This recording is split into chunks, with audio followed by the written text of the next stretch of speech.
জন্ম বসুদেব ঘরে যশোদার হৃদয় রতন যোগমায়া প্রভাবে দেবকীর গর্ভস্রাবে রোহিণী গর্ভেতে আকর্ষণ যোগমায়া আকর্ষণে জন্মিলেন বৃন্দাবনে বলরাম নাম সংকর্ষণ নন্দের নন্দন যেই শচীসুত হইল সেই নিত্যানন্দ হইল বলরাম সেই লীলা সম্বরণ ক্ষেতর জন্মগ্রহণ নিত্যানন্দ হইল নরোত্তম শ্রী অদ্বৈত রামচন্দ্র শ্রীনিবাস গৌরচন্দ্র তিন প্রভু প্রেম প্রসারিলা যে জন্য এই অবতার পশ্চাতে করি প্রচার ওড়া কান্দি কইলা শেষ লীলা যশ পুত্র যশ নাম যশ হল জন্মধাম করিলাম লিখিতে আশায় রসিক সহজ জন বিজ্ঞ দেহ মরে এই ভাগ্য মনজ্ঞ নিষ্ফল যেন নয় মানব কুলে আসিয়ে দশমন্ত সুত হয়ে জন্ম নিলা সফলা নগরী প্রচারিল গুড়গম্য সূক্ষ্ম সনাতন ধর্ম জানাইল এ জগৎ করি কয়া কি ধন্য প্রভুর লীলা এই কলিযুগে সব লীলা হতে ধন্য হলো ভক্তি যোগে দশরথে গৃহে জন্ম লইয়া শ্রীরাম ভোবার হরণ পূর্ণ ভক্ত মনস্কাম বৈকুণ্ঠ নায়ক হরি হইল লীলাকারী নন্দের নন্দন কৃষ্ণ গোলক বিহারী ভোবার হরণ ভক্ত মনোরম্যকারী ভক্ত সঙ্গে প্রেম রস মধুর মাধুরী তিন শক্তি একত্র হইয়া ভগবান দেবকীর বায়ু গর্ভে দুই শক্তি দান ব্রহ্ম বৈবর্ত পুরাণে মীমাংসা রয়েছে যশোদার গর্ভে মহাবিষ্ণু জন্মিয়াছে চাই শক্তি এক যোগে হয় কৃষ্ণ লীলা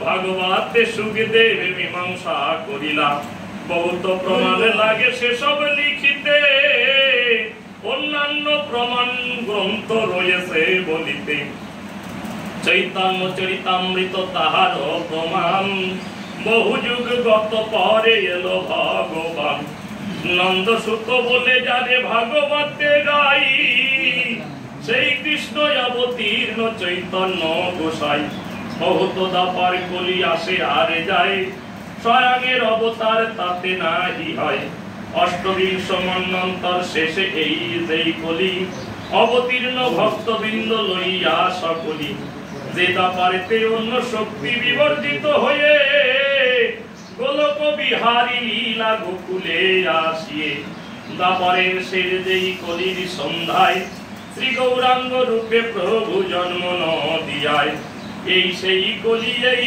সেই অবতার অর্পিত প্রেম ভক্তি অর্পিল এবার সেই তো গৌরাঙ্গ প্রভু এই কলিকালে অবতীর্ণ নদিয়াতে হরি হরি বলে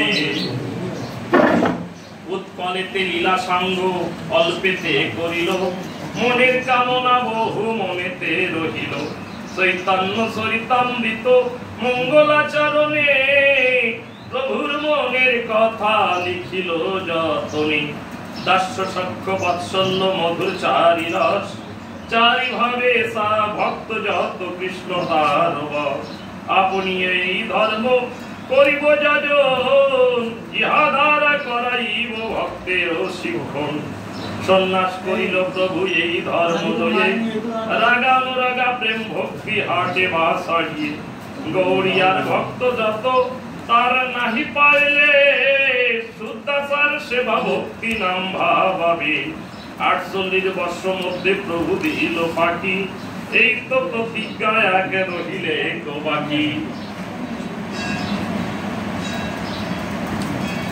কাশীতে বসিয়া সনাতনে শিক্ষা দিল সনাতনে শিক্ষা কালে অনেক কহিলা অকামনা প্রেম ভক্তি কেবল আর রীতি আপনি বা তাহা কই পারিল বর্তাইতি কেবল আর রীতি এই কৃষ্ণতে ওই কান্তি তার আগে ভক্তি মুক্তি সকলই অশান্তি কৃষ্ণগত প্রাণ হবে কৃষ্ণ সুখে সুখী কার দেহ লয়ে প্রভু মারে থাকি সুখী কৃষ্ণেতে অর্পিত দেহ এ দেহ কৃষ্ণে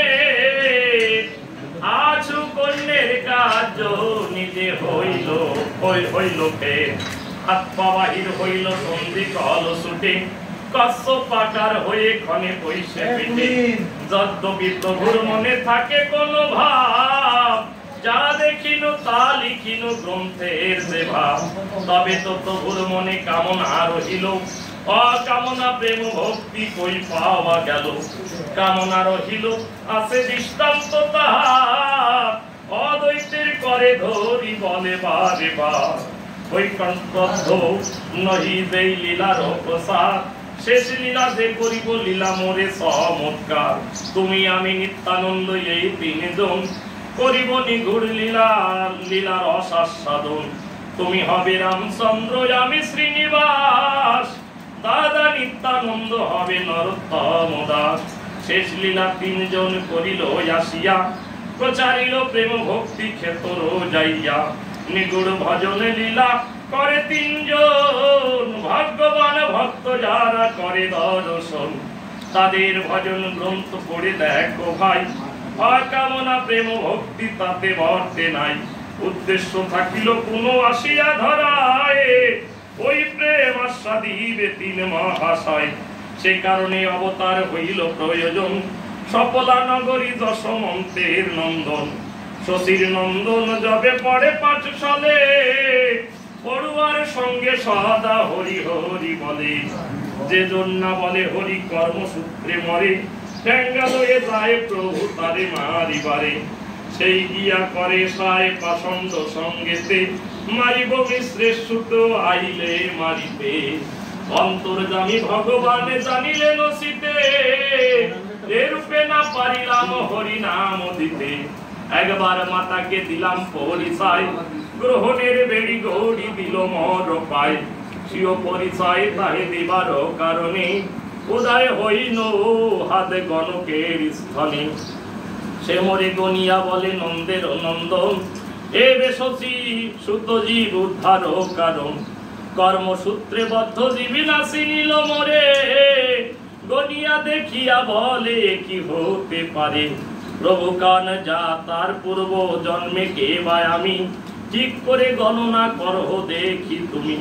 গণক বলেন ছিলে অযোধ্যার রাম, কৌশল্যা জননী পিতা দশরথ নাম। তুমি ছিলা রামচন্দ্র জগতের মূল, ফিরে বলে গণনা হইয়াছে ভুল। বদ্ধ কর্মসূত্রে দিবি উদ্ধারি কেমনে, কাঙাল হইব আমি তাহার কারণে। শেষ মরি করা ধরি হইব কাঙাল, ঘরে ঘরে মেঘে খাব হইয়া বেহাল। কাঁদিয়া কাঁদিয়া পুরাইব মনস্কার, হাতে ধরি পায়ে ধরি দিব হরি নাম। কাঙাল দেখিয়া মরে দয়া রূপ দিবে, চিত্ত দ্রবীভূত হয়ে হরি নাম লবে। মুকুন্দ মুরারি আর নিত্যানন্দ লয়ে, কহিলেন মন কথা নিবৃতে বসিয়ে। পরে কহিলেন শশী মাতারি কান্দিয়া, তাহা শুনি শশীরানী অধৈর্য হইয়া। কহিলেন শশী মাতা বাপের নিমাই, ছেড়ে যদি যাও রাখিবার সাধ্য নাই।